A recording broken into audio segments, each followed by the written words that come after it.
देवताभ्यो नमः। स्थान देवताभ्यो नमः। सर्वेभ्यो देवेभ्यो नमः। सिद्धि बुद्धि सहिताय श्रीमन्महान् गणाधिपतये नमः।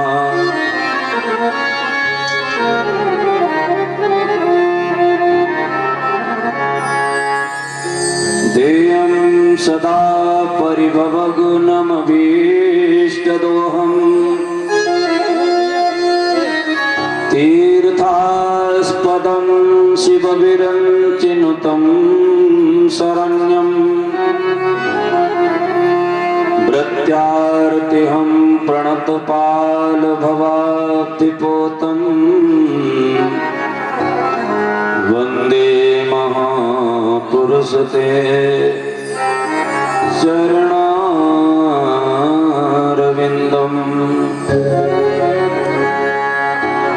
नारायणं नमस्कृत्य नरं चैव नरोत्तमम्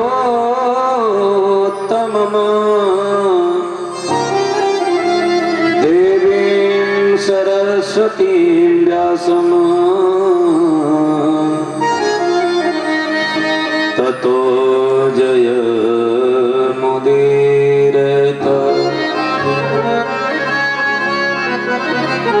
कृष्णाय वासुदेवाय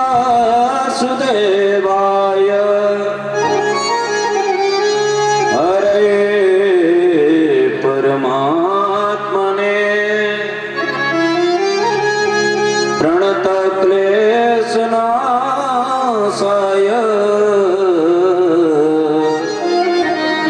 गोविन्दाय नमो नमः।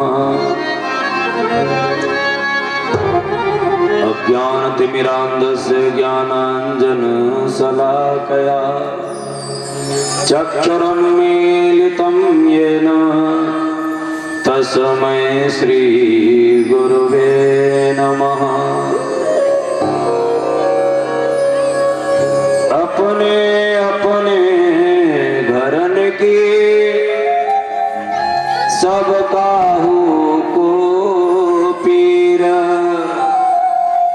तुम्हें पीर सब घरन की सुधन्य धन्य रघुवीर, सुधन्य धन्य रघुवीर। बोलिए सीताराम भगवान की, बोलिए श्री हनुमान जी महाराज की, बोलिए दुर्गा मैया की, बोलिए सरस्वती मैया की, भागवत भगवान की, श्री अयोध्या धाम की, श्री मथुरा धाम की, श्री वृंदावन धाम की, श्री हरिद्वार धाम की। जय जय श्री राधे।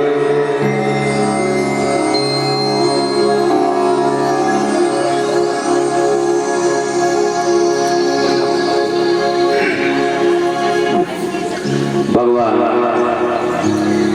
कारण कारण करुणालय करुणालय परात्पर परब्रह्म परमात्मा भगवान श्री नंदनंदन यशोदानंदन ब्रजनंदन के पादार बिंदों में मन ही मन चिंतन करते हुए असुर निकंदन मारुति नंदन भक्त दुखवंदन अंजनानंदन श्री हनुमान जी महाराज की भाव में उपस्थिति में आप सभी सुधी श्रोता महानुभावों को श्री राममय सब जग जाने का भाव लेकर के प्रणाम कर रहा हूँ। हमारी मातृ शक्तियों को मैं प्रणाम कर रहा हूँ। वाम भाग में विराजमान हमारे संगीत वाद्य यंत्र के कलाकार जो अपनी कला को प्रदर्शित करके हमारी वाणी को अलंकृत कर रहे हैं। ऐसे हमारे आर्गन पे सहयोग कर रहे बबलू भैया, नाल पे सहयोग कर रहे हमारे पिंटू भैया, और पैड पे सहयोग कर रहे हमारे अंकित भैया। यज्ञ एवं भोजन का भार ग्रहण करने वाले हमारे आचार्य विमलेश भैया, और हमारे परम शिष्य स्नेह भाजक छोटे गोलमोल दिव्यानंद पांडे जी। आइए सभी लोग मिलकर के भगवान नाम संकीर्तन का याद करें। तब तक है भक्ति, और जब भगवान भक्त को याद करने लग जाए, ये भक्ति की पराकाष्ठा है, ये भक्ति की चरम सीमा है। और भगवान भक्त को याद कब करेंगे? याद तब करेंगे जब भक्त मन, वचन और कर्म तीनों से समर्पित भगवान को हो जाए। ऐसा नहीं मन में कुछ और है, कर्म कुछ और कर रहे हैं और वाणी से कुछ और बोल रहे हैं, ये गलत है। हाँ।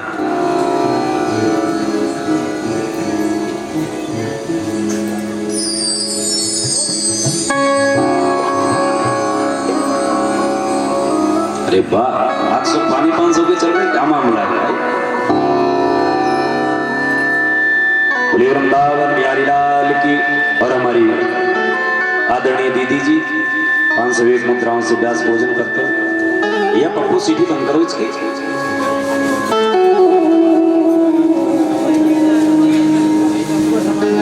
भगवान आज मैया क्या कर रही है? एकदा गृहदासीसु यशोदानंद गेहनी। एक बार मैया यशोदा क्या कर रही है? भगवान कन्हैया ने कहा मैया मुझे बहुत तेज भूख लगी है, माखन लाओ। तो मैया ने कहा लाला अगर ताजा माखन खाओ तो भी मैं निकाले देती हूँ, मंथन करूंगी तो देखा माखन निकले।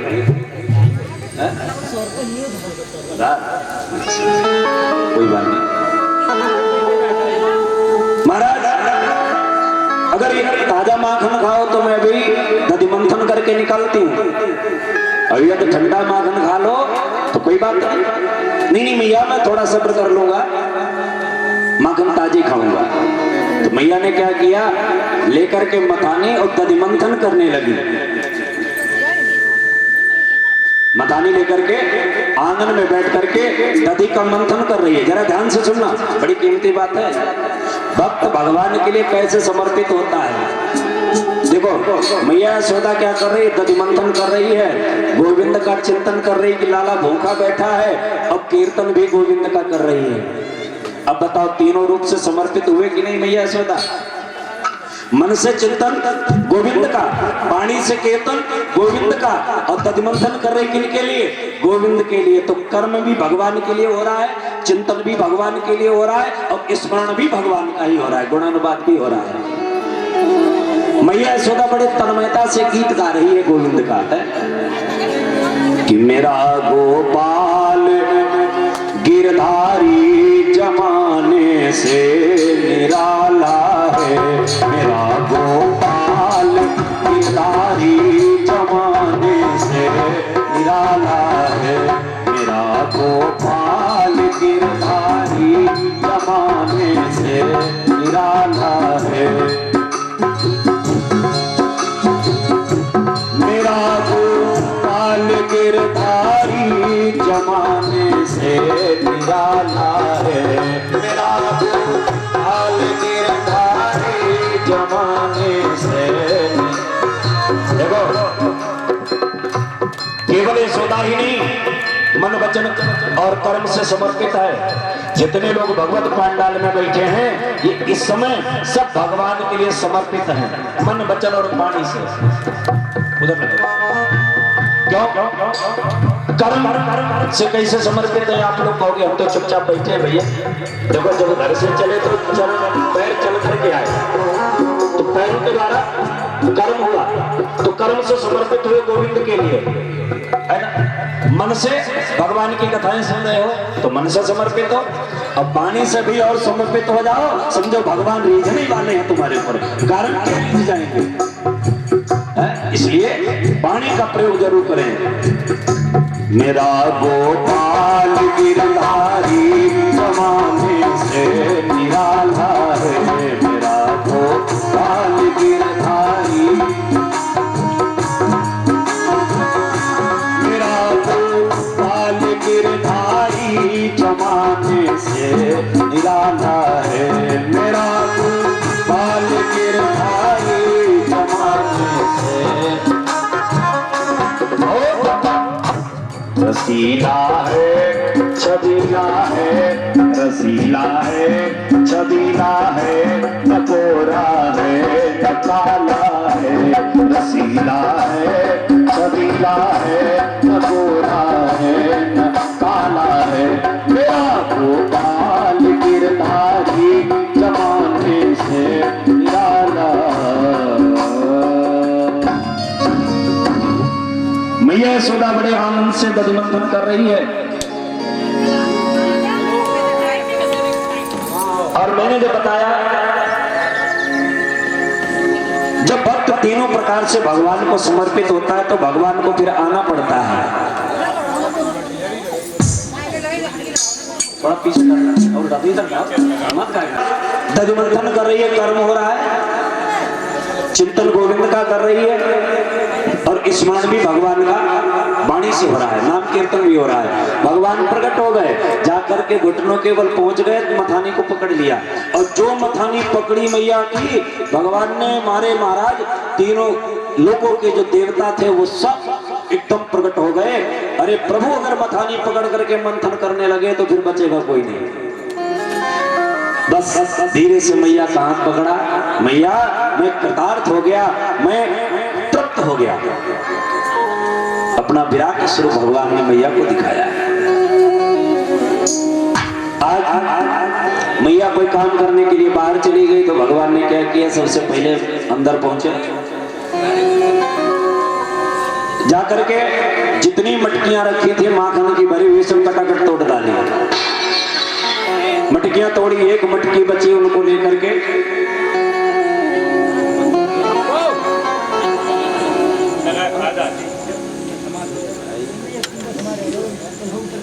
उसको लेकर के भगवान बाहर निकल गए, कदम पर वृक्ष के ऊपर चढ़ गए। महाराज बानरों को माखन खिला रहे हैं। बानरों को माखन क्यों खिला रहे हैं? क्योंकि भगवान कहते हैं बानरों तुमने बड़ी मदद की हमारी त्रेता युग में, अगर तुम न होते तो रावण पर विजय प्राप्त नहीं कर पाते, इसलिए तब हमारे पास खाने को कुछ था नहीं और अब हमारे पास खूब चकाचक खाने को। मैं किसी का कर्ज अपने ऊपर नहीं रखता हूं, इसलिए खूब खाओ। और वाकई भगवान की मजदूरी करके देख लो, भगवान तुम्हारी मजदूरी रखेंगे नहीं, जरूर देंगे, करके देखो। एक बार की बात, एक पंडित जी एक जंगल से निकले तो वहां देखा महाराज एक भगवान हनुमान जी का मंदिर था। जंगल में मंदिर था तो घास फूस तमाम कूड़ा कबाड़ी इकट्ठा हो गया था, तो पंडित जी ने उसकी सफाई करी, कुछ ज्यादा इसने मंदिर से हो गया तो पंडित जी ने विचार किया अभी खाली है, घर में कथा था कहीं है नहीं, तो लाओ हनुमान जी को राम कथा सुनाई जाए।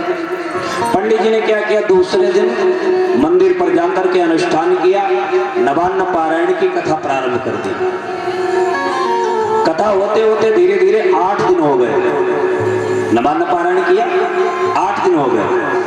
8वें दिन आरती करके जब पंडित जी घर चलने लगे तो राम जी आए हनुमान जी के पास, हनुमान जी हमारा कथा कैसी लग रही? बोले महाराज बहुत अच्छी लग रही है, बहुत अच्छी कथा आपकी लग रही थी। तो राम जी ने कहा हनुमान जी क्या पंडित जी की दक्षिणा की व्यवस्था की को तुमने?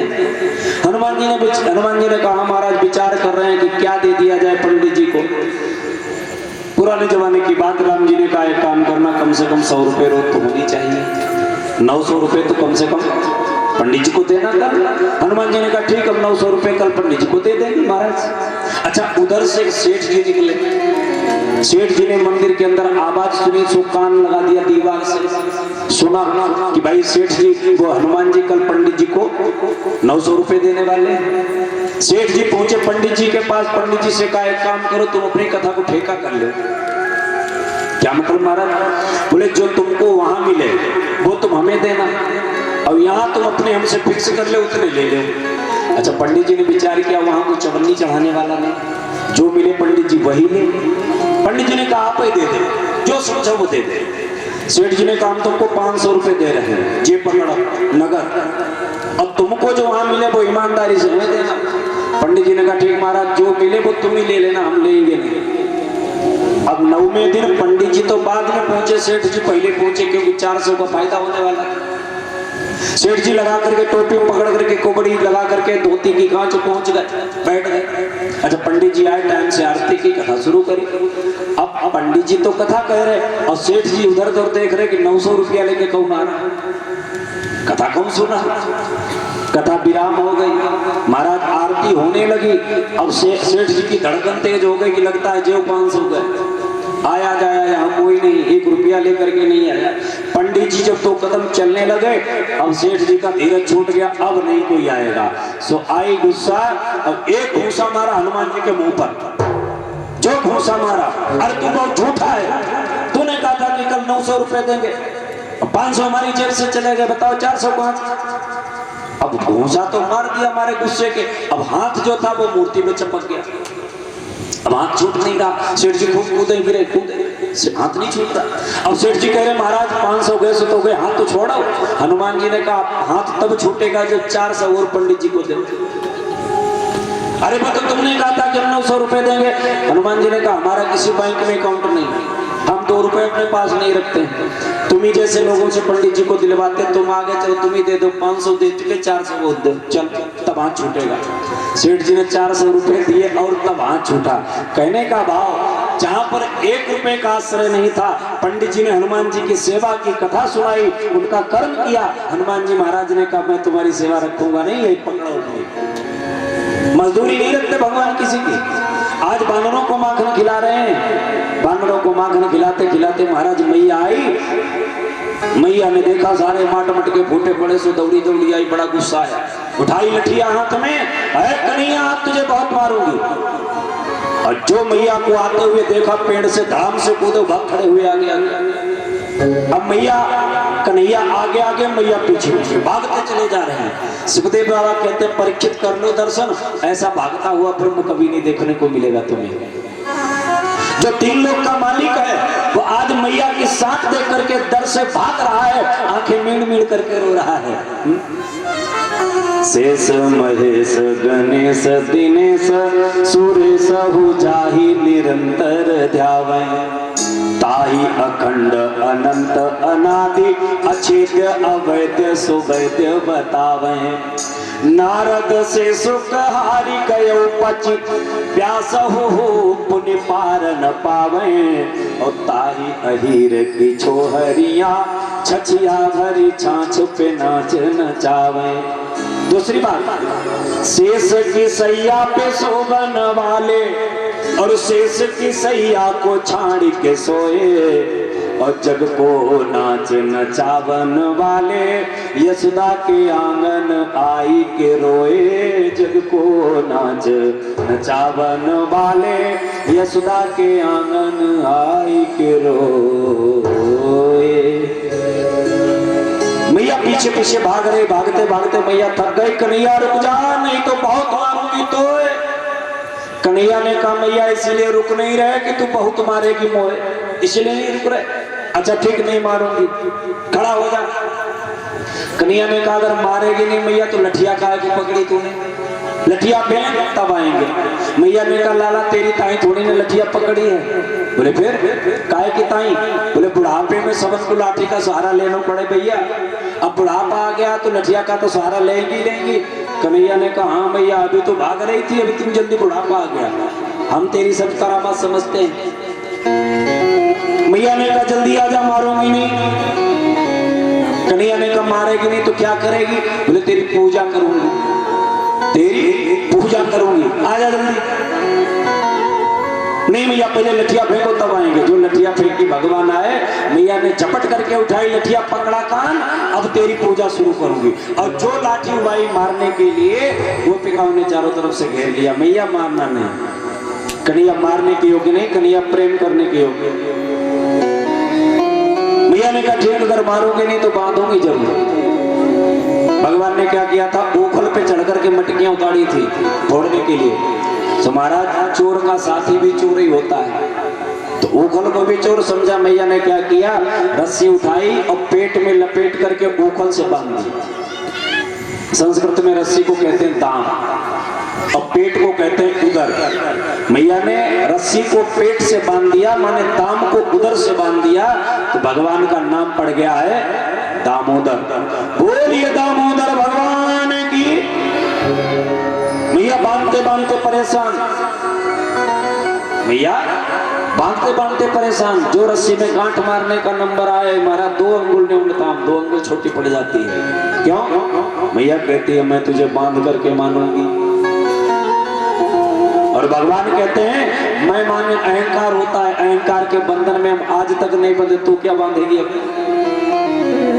कि काल डरे जाके डर भारी। जो कालों का काल है, महाकाल है। आज जो काल डरे और जाके डर भारी, असुखल बाधती महतारी। काल डरे जाके डर भारी, सुखल बाधती महतारी। राम सिया राम सिया राम, जय जय राम, राम सिया राम सिया राम।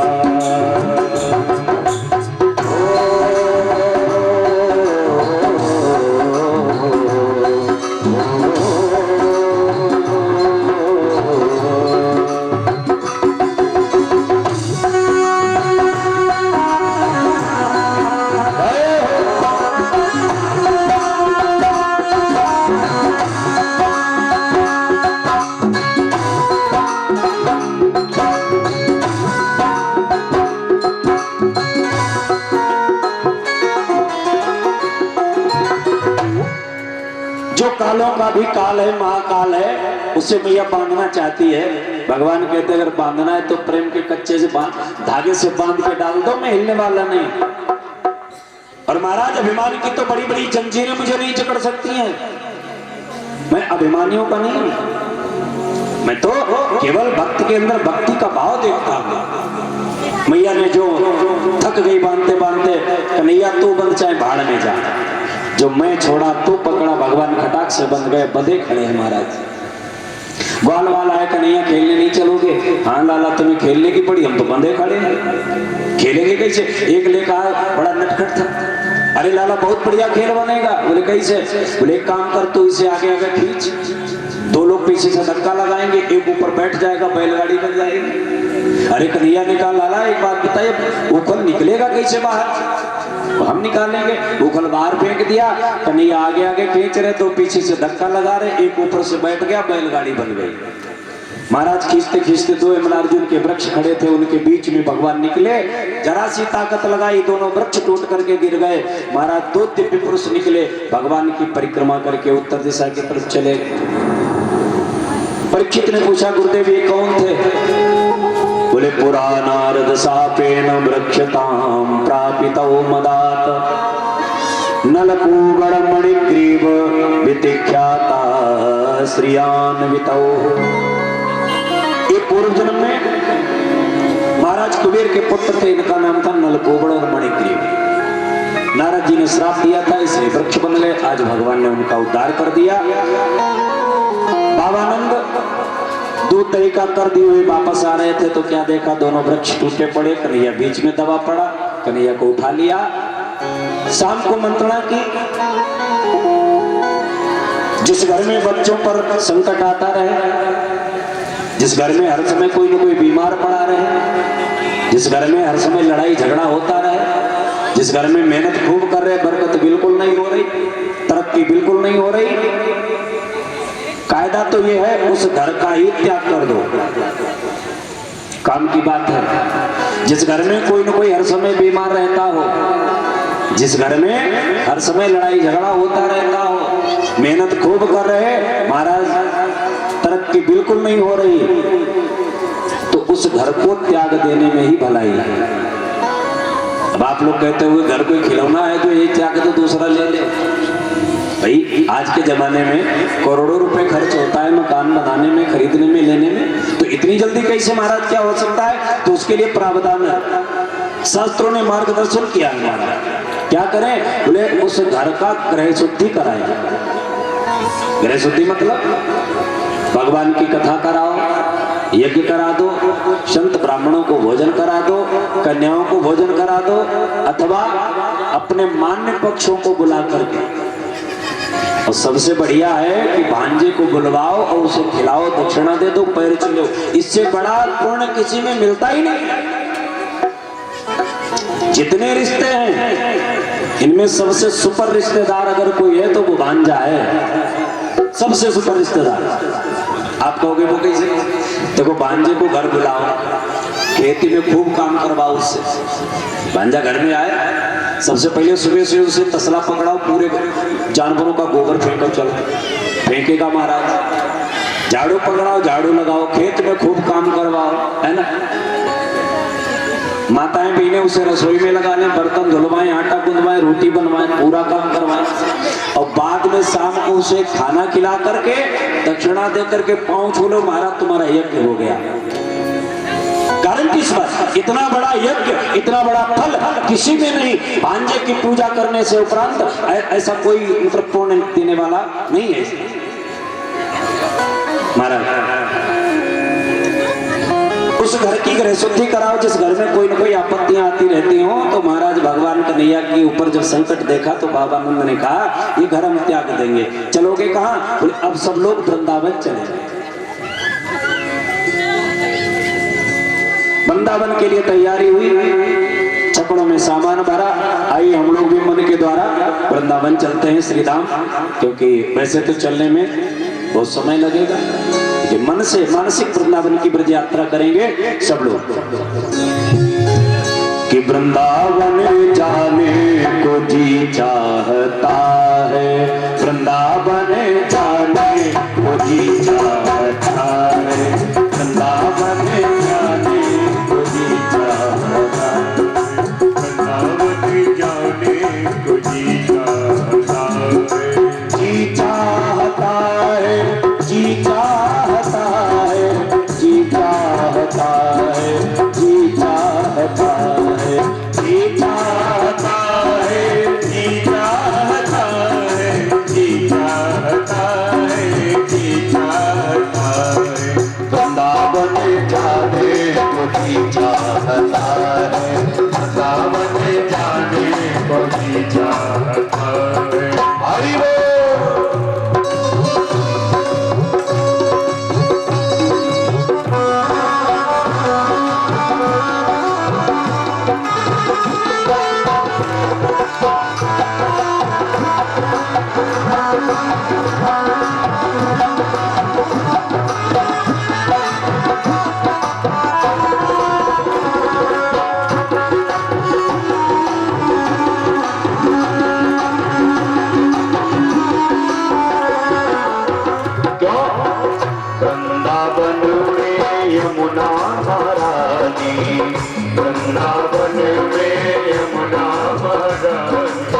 यमुना महारानी मेरी राधा महारानी, यमुना महारानी मेरी राधा महारानी, वृंदावन में यमुना महारानी, वृंदावन में यमुना महारानी। गोता लगाने को जी चाहता है, गोता लगाने को जी चाहता है, वृंदावन जाने को जी चाहता है, वृंदावन जाने को जी चाहता है। वृंदावन में बाके बिहारी, वृंदावन में बाके बिहारी, वृंदावन में बाके बिहारी, वृंदावन में बाके बिहारी, बाके बिहारी मेरे सनेहा बिहारी, बाके बिहारी मेरे सनेहा बिहारी। उनसे नैना मिलाने को जी चाहता है, नैना मिलाने को जी चाहता है, वृंदावन जाने को जी चाहता है, वृंदावन जाने को जी चाहता है, वृंदावन जाने को जी चाहता है, वृंदावन जाने को जी चाहता है, वृंदावन जाने को जी चाहता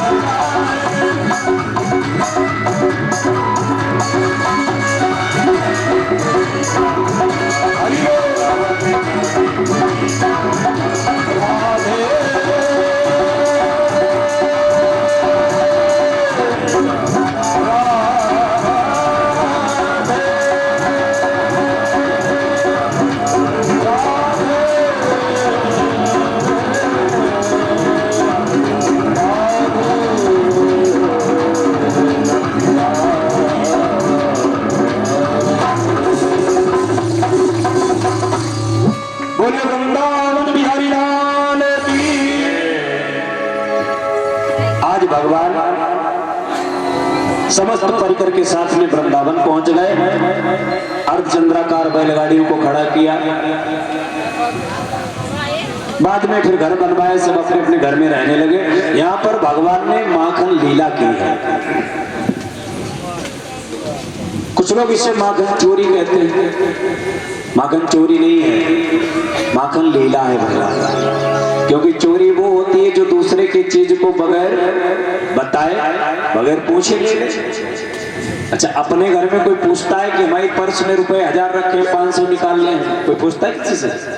अपनी पर्स के तो पैसे अपने हैं, कैसे भी खर्च करो। तो ये संसार तो प्रभु का है, वो चाहे जिसको चाहे जिसे नचाए। उमा दारू जो सिद्धि नाई और सवही नचावत राम हुसाई। भगवान भोलेनाथ कहते हैं पार्वती परमात्मा इस संसार में कैसे लोगों को नचाता है, बोले जैसे उमा दारू जोशित। दारू माने लकड़ी, दारू माने लकड़ी और जोशित माने स्त्री। जैसे लकड़ी की स्त्री या लकड़ी की कठपुतली बना करके कारीगर लोग आते थे, वो नचाते थे। उसी प्रकार परमात्मा संसार को नचा रहा है, तो परमात्मा का ही संसार है। और जब परमात्मा का ही संसार है तो भैया माखन किसका हुआ? माखन भी तो भगवान का हुआ। तो चाहे दिन में खाएं चाहे रात में खाएं, किसी समय खाएं, तो भगवान के माखन लीला है, आनंद दे रहे हैं ब्रजवासियों को। भगवान ने ग्वाल वालों से कहा, भैया ग्वाल वालों, बोले हाँ। बोले आज से एक नया खेल खेलेंगे। क्या खेलोगे? बोले आज से हम माखन चोरी करेंगे। ग्वाल वालों ने कहा लला पकड़े गए तो हड्डी का सुरमा बन जाएगा, बहुत पिटाई पड़ेगी। अरे नहीं पकड़े जाओगे, हम ऐसा मंत्र जानते हैं, चोरी करते कभी नहीं पकड़े जाओगे। अच्छा मंत्र जानते? बोले हाँ। बोले बताओ। हाँ लाला मंत्र में तो बड़ी ताकत हो, हमने सुनो। हाँ लाला मंत्र में बड़ी ताकत, छोटा सा मंत्र याद कर लो, चोरी करते कभी पकड़े नहीं जाओगे। लेकिन आप लोग मत याद करना, निवेदन है आप लोग भी।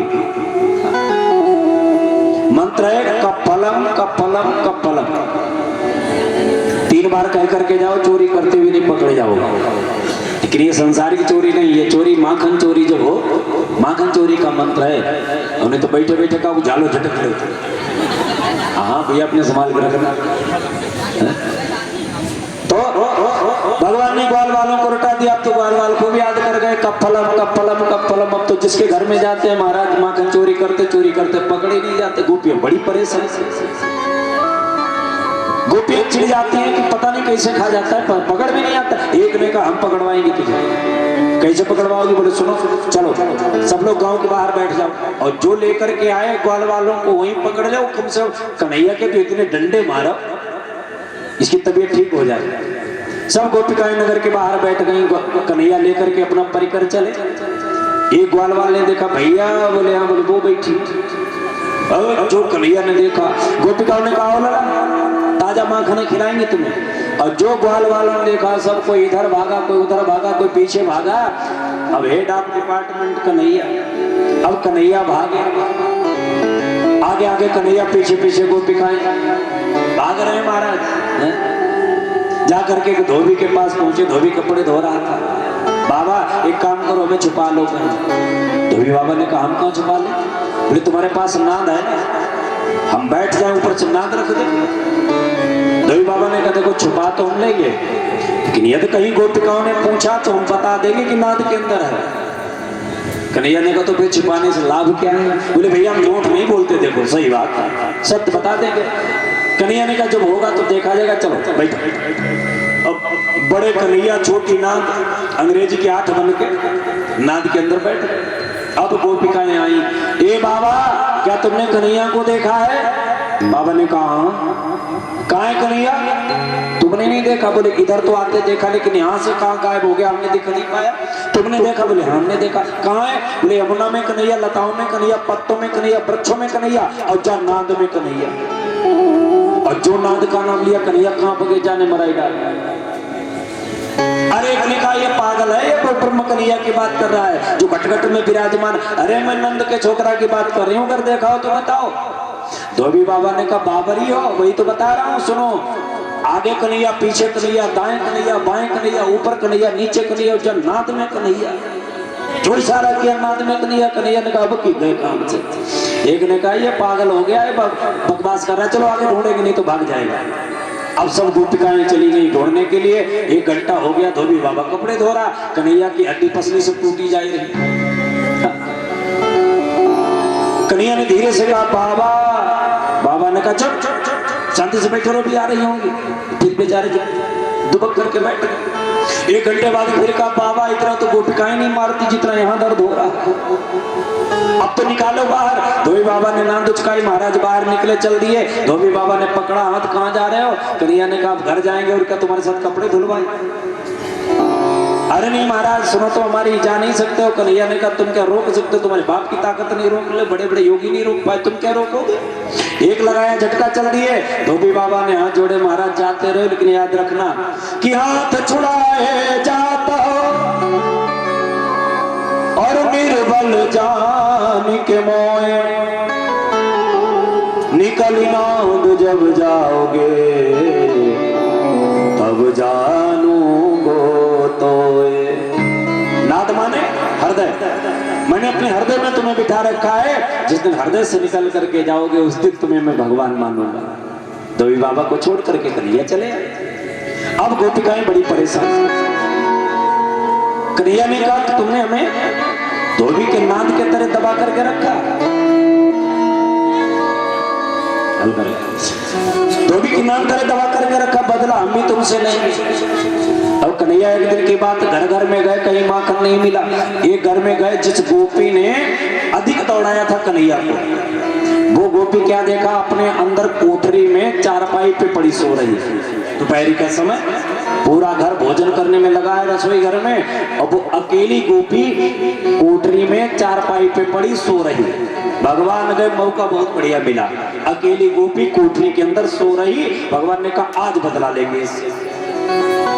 बहुत दौड़ा इसने हमें, धोबी बाबा की नाद के नीचे रखा, एक एक चुन चुन करके बदला लूंगा इससे। भगवान ने क्या किया? उसकी चुटिया ली और चारपाई की पटिया से बांध दी। गोपी की चोटी पकड़ी और चारपाई की पाटी से बांधी खींच करके, और धीरे से कान के पास मुंह ले गए और जोर से चिल्लाए हौवा। और जो कहा हौवा, अब गोपी उठ के भागी, और जो उठ के भागी चुटिया बंदी पटिया में सो धड़ाम से गिरी। अब चिल्लाई मम्मी हौवा, पापा हौवा, भैया हौवा। अब पूरा घर इकट्ठा हो गया, कहाँ हौवा? अब पूरी कोठरी में चारपाई खींचे खींचे घूम रही हौवा। और चुटिया बंदी पटिया से वो समझ रही हौवा ने चुटिया पकड़ लिया, सो पूरी कोठरी में भागी भागी घूम रही, सब दरवाजा तोड़ डाला, कन्हैया भाग गए। गोपी दौड़ करके आई, चुटिया खोली, अरे लाली कोई बात नहीं, वो हौवा दंत का छोकरा होगा, उसने तेरी ये दशा बनाई, अब कल मैं उसे मारूंगी, तो देखना कल उसकी मैं हालत खराब करूंगी। मैया ने, गोपी ने क्या किया? पूरे घर का माखन छुपा करके रख दिया, और एक बड़े से मटके में थोड़ा माखन डाल करके आंगन में रख दिया। भगवान अपने चौर मंडली को लेकर के गए, जिसके घर में जाते माखन का माखन नहीं मिला। मनसुखा ने कहा कन्हैया भूख लगी बहुत तेज, माखन लाओ, जब तक चोरी का माखन नहीं मिलेगा हमारा पेट नहीं भरेगा। कन्हैया ने कहा देखो भाई व्यवस्था करते हैं, अगर मिल गया तो खिलाएंगे। उसी गोपी के घर पहुंचे जिस गोपी ने बड़े से मटके में थोड़ा माखन डाल के आंगन में रख दिया। जाने का भाई तो कह गई किसी हिंदी का ऊपर का देखिए भाई दीदी कह गई हरिहर पुत्र बताई गई देखी ले बोले वृंदावन बिहारी लाल की भागवत भगवान की। ये हमारे अनिल दादा की माता जी हैं, बड़ा स्नेह करती है हमसे। मैं आओ लला आज माखन खिलाएंगे तुम्हें। कन्हैया ढूंढते ढूंढते उसी के घर में पहुंच गए। ग्वाल वालों ने कहा कन्हैया माखन खिलाओ। महाराज माखन कहीं नहीं मिला, उसी मटकी में थोड़ा माखन दिखाई पड़ा। सो हाथ डाला नहीं मिला। भैया माखन तो मिल गया। ग्वाल वाल दौड़े दौड़े आए खिलाओ खिलाओ खिलाओ। ऐसे नहीं मिलेगा। हाथ डाल रहे मटका बड़ा माखन थोड़ा मिल नहीं रहा है। तो कन्हैया से कहा भाई कोई उपाय करो। कन्हैया ने कहा उपाय एक ही है। क्या? कन्हैया ने कहा हमारे दोनों पैर पकड़ो और हमें जामे उल्टो लटकाई दो, हम भी खाएंगे और तुमको भी खिलाएंगे। ग्वाल वालों ने कहा पकड़ो पकड़ो जल्दी लटकाओ जल्दी लटकाओ। कन्हैया ने कहा सुनो ऐसे लटकाए दो, मेरी बात सुन लो पहले पूरी प्लानिंग पहले फिट करो बताओ। बोले हमें लटकाओ लेकिन यदि कोई गोपी आ जाए तो हमें निकाल लेना और तब जाना, नहीं तो हमें इसी में छोड़ दो तुम भाग जाओ। हाँ ठीक ठीक ठीक कन्हैया चलो चलो चलो जल्दी जल्दी चलो। दो ग्वाल वालों ने एक एक पैर पकड़ा और उल्टा लटकाया कन्हैया को मटके में। अब भगवान खाते कम सप्लाई ज्यादा कर रहे हैं। सो महाराज दही मही में पूरा सन गए। भगवान सुखदेव बाबा कहते परीक्षित कर लो दर्शन, जीव को लटकाने वाला उल्टा आज खुद उल्टा लटका हुआ है जीव। भक्तन ने मोह को नाना भांति नचाया, आज खुद उल्टा लटका हुआ है। क्यों? बोले प्रबल प्रेम के पाले पड़कर प्रभु को नियम बदलते देखा। अपना मान टले टल जाए लेकिन भक्त का मान न टलते देखा। भक्तों के खातिर भगवान क्या नहीं करते हैं, उल्टे लटके हैं। सो गोपी की नजर पड़ गई, कोने में लिए डंडा खड़ी है। सो गोपी ने देखा दबे पांव चली लेकर के डंडा, आज मारूंगी इसे। जो पास में आई एक ग्वाल वाले की नजर पड़ी, चिल्लाया भैया। बोले हाँ। बोले आई गई। और जो कहा आई गई, कन्हैया को छोड़ा मटके में सबने सब भाग गए। अब महाराज पड़े पड़े छटपटाए उसमें। गोपी आई कहो लाला तुम तो कहते हो माखन चोरी करते ही नहीं, आज पकड़े गए रहने हाथों। कन्हैया ने कहा चुप, हम चोरी वोरी नहीं करते हैं, हम बहुत बड़े खानदानी रईस हैं, हमारे यहाँ कुंटलों से माखन होता है। गोपी ने कहा हाँ लाला मुझे पता है तुम्हारे यहाँ रोज 20 लूट होती है, तुम हमारे यहाँ काहे को आए थे? बोले सुनो पहले बाहर निकालो फिर बताएं काहे को आए। जब तक गोपी ने पकड़ करके हाथ बाहर निकाला तब तक महाराज पूरी झूठी फाइल बना के तैयार कर ली। नंबर 1 के झूठा भगवान। तो गोपी ने क्या किया, पकड़ के हाथ निकाला। बोलो भाई अब क्या करने आए तुम हमारे घर? कन्हैया ने कहा सुनो हम चोरी करने नहीं आए। फिर? बोले हम रास्ते से जा रहे थे, हमने विचार किया लाओ तुमसे मिलते चले। तुमसे मिलने आए, तुम घर में थी नहीं, हमने देखा तुम्हारे इस माखन में चूहिया पड़ गई थी, हमने विचार किया मर जाएगी सड़ जाएगी माखन खराब हो जाएगा, लाओ हम इसे निकाल दें। हम निकालने के लिए झुके, हमारा बैलेंस बिगड़ गया, हम इसमें गिर गए। गोपी ने कहा हाँ लाला जा मैं हाथी गिरी हो तो सो तुम निकालना है, चलो मैया के पास। जो पकड़ा हाथ मैया की तरफ खींचा। अब कन्हैया कांपने लगे, मैया बहुत मारेगी, क्योंकि मैया तो डांटती है रोज माखन की चोरी मत कर। चोरी माखन के दी छोड़ कन्हैया मैं समझ आऊं तो देखो भी तुझे मोहन तू दिलदार है, खाली कमली वाला मेरा यार है। मेरे मन का मोहन तू दिलदार है, तू मेरा यार है, मेरा दिलदार है। तू मेरा यार है, मेरा दिलदार है।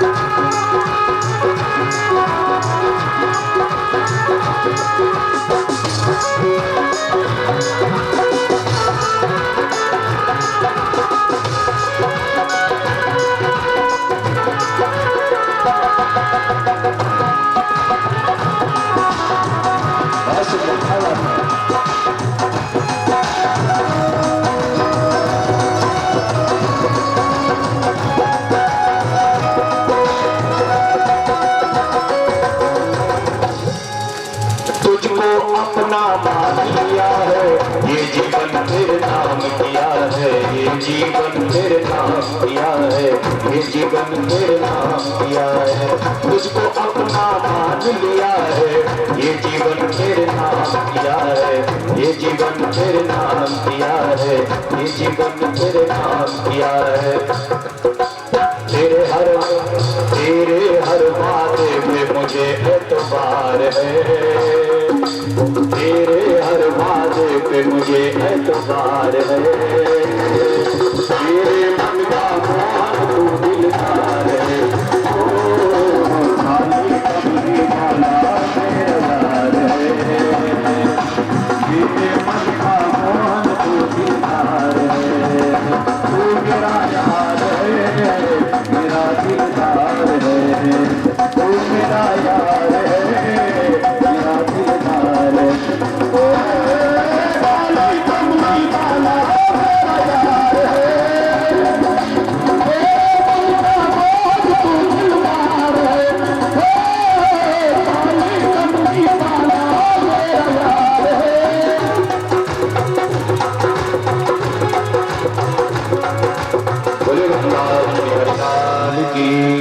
भागवत भगवान की।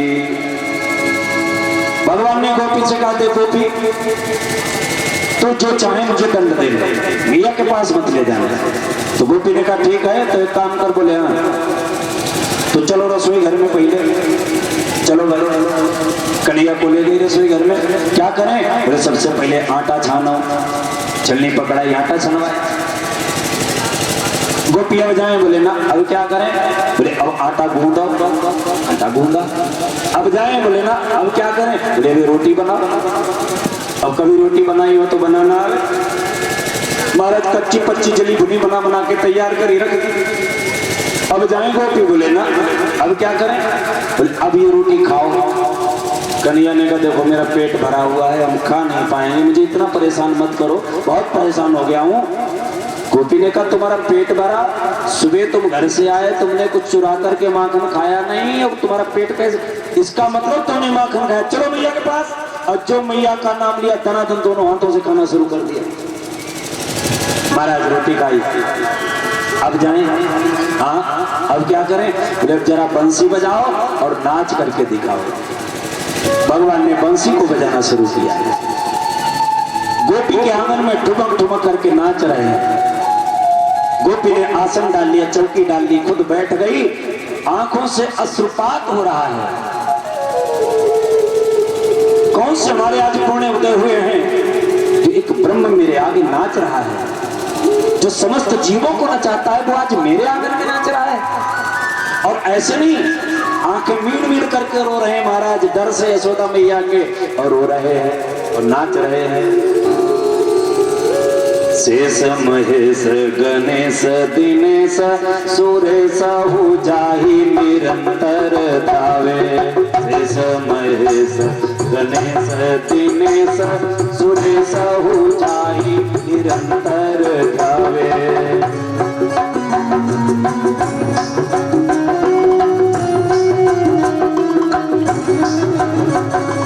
शेष महेश गणेश दिनेश सुरेश हो जाहि निरंतर धावे। आई अखंड अनंत अनादि अचिंत अवैध सुवैध बतावे।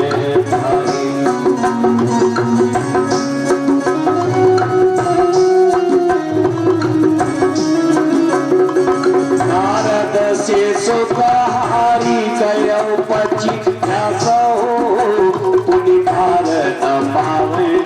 आही अहीर की छोहरिया छछिया भरी छाछो पे नाच नचावे। आही अहीर की छोहरिया छछिया भरी छाछो पे नाच नचावे। महाराज वो ब्रह्म एक एक चम्मच माखन के लिए ठुमक ठुमक करके नाच रहा है। भगवान नाचते नाचते जब थक गए तो कन्हैया ने गोपी से कहा गोपी अब हमसे नहीं नाचा जाता, अब हम घर जाएंगे। तो गोपी ने कहा चलो। पकड़ा हाथ कन्हैया का, ओढ़ा चादरा लगाया, घूंघट लेकर के चल दी। कन्हैया ने कहा तुम कहां जाओगे? अरे भाई हम अपने घर का रास्ता जानते हैं, खुद चले जाएंगे। गोपी ने कहा तुम्हारी शिकायत जो मैया से भी करनी है, तुमने चुरा के माखन खाया। कन्हैया ने कहा ओ हमारी सिलाई का नाजायज फायदा उठा रही हो, हमसे आटा छनवाया, आटा गुंदवाया, नाच देखा, बंसी सुनी, रोटी खिलाई, रोटी बनवाई, और तुम्हारी अभी शिकायत बाकी। चलो इसका नाम, हमारा नाम भी कन्हैया नहीं अगर हमने बदला ले दिया। चलो अब गोपी घर से निकली लेकर के कन्हैया का हाथ पकड़ करके खींचती जा रही। अब पीछे पीछे ग्वाल बाल चिल्लाई रहे, हे कप्पलम बचाई लो, हे कप्पलम बचाई लो, हे कप्पलम। अब कप्पलम क्या करे जो गोपी पकड़ लीजिए जा, अब कप्पलम क्या करे? गोपी भगवान कन्हैया ने कहा गोपी एक काम कर, बोले हाँ। बोले तूने ये हाथ पकड़ा है ना? बोले हाँ। बोले ये दर्द करने लगा है, एक काम कर तू ये वाला छोड़ के ये पकड़ ले। गोपी ने कहा लला इतने सीधे हो, ये छोड़ेंगी तब तक तुम भाग जाओगे। नहीं नहीं गोपी पहले ये वाला पकड़ ले, उसके बाद ये छोड़ देना। हाँ हाँ ठीक है बात मान ली। क्योंकि गोपी लाया है घूंघट, गोपी घूंघट लगाए हैं। और पहले के जमाने में कपड़े बहुत मोटे हुआ करते थे, माताओं की साड़ियां बहुत मोटी हुआ करती थी। जो 60 और 50-60 के ऊपर की माताएं बहनें हैं उन्होंने ये साड़ियां पहनी होगी, अगर घूंघट लगा लेती तो इनको पैरों के पास का नहीं दिखाई पड़ता था। और अब आजकल तो देखो कितनी वीआईपी साड़ी है भगवान। घूंघट चाहे जी 6 हाथ को लंबो लगाए थे, मोइन का 3 किलोमीटर पहले थे। पहली बात तो घूंघट लगाती ही कहाँ है। अच्छा आप लोग कहोगे कि घूंघट से क्या मतलब? घूंघट न लगाए वो माता बहन निर्लज्ज मानी जाती है, इसे लाज नहीं। अच्छा घूंघट रोज लगाओ 3 हाथ का लंबा, और ससुर की दाढ़ी मूछ रोज उखाड़ो, क्या फायदा है? घूंघट भले ही न लगाओ, घूंघट का महत्व नहीं है। महत्व काहे का है? महत्व स्त्री के सिर पर पल्लू होना चाहिए हर समय। स्त्री के सिर पर हर समय पल्लू होना चाहिए। यदि नहीं है तो ऐसी स्त्री को देखना दोष माना जाता है, नंगे सिर। देखो माताओं को कभी भी भूल करके 3 काम नहीं करने चाहिए। कौन कौन? नंबर 1, अपना सिर कभी पल्लू से खुला हुआ मत रखो, पल्लू से ढक करके रखो। तीनों बातों का मैं परिणाम भी बता दूंगा। दूसरी बात, कभी भी सुहागनी स्त्री को अपनी मांग सोनी नहीं रखनी चाहिए। कभी भी सुहागनी स्त्री को अपनी मांग सोनी नहीं रखनी चाहिए।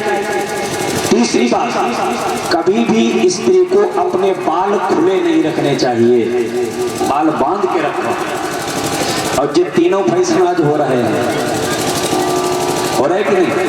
तीनों फैशन आज हो रहे हैं। पल्लू है ही नहीं, जो जींस टॉप पहनेगी भी पल्लू कहां से लाएंगे बोलो भाई? हाँ आजकल महानगरों में देखो हमारे भाई लोग जब घर से निकलते हैं तो कोट पैंट पहन करके, कोट पैंट पहने, जूता मोजा पहने, टाई बांधे, पूरा शरीर ढक के निकलते हैं। और हमारे देश की माताएं बहनें जब निकलती हैं तो देखो आधे से ज्यादा शरीर उनका नंगा दिखाई पड़ता है। देखना जरा, ये सभ्यता है तुम्हारी? अरे सभ्यता नहीं, ये कलंक है। अंग प्रदर्शन सुंदरता से कोई संबंध नहीं रखता है।